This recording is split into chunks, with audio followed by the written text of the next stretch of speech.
மாவூர்த்தி சிவன் கோயில். பேக் தூக்குவியா? அந்த சைஸ் கூட இல்ல. மாமா கிட்ட பேக் வாங்கிட்டு வா. பார்க்கலாமே. வா பரவாயில்லையே. நோட்டு தூக்கி தூக்கி பழக்கமா போச்சு.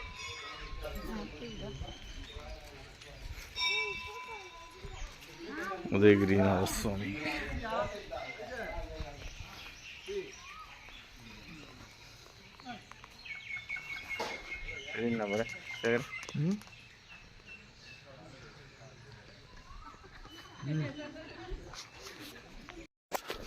சதுரகிரி பயணம் முதல் மலை ஏற ஆரம்பிச்சிருக்கோம். இதான் மலை. ஸ்டார்ட் பண்ணிட்டோம் பயணத்தை. சிவாய நம. திருச்சிற்றம்பலம். ஆலய பணி நடக்குது. எல்லாரும் தங்களால் முடிஞ்ச மணல் மூட்டையை மேலே தூக்கிட்டு போயிட்டு இருக்கோம். ஆலய பணி வேலை நடக்குது. சிவாய நம. திருச்சிற்றம்பலம்.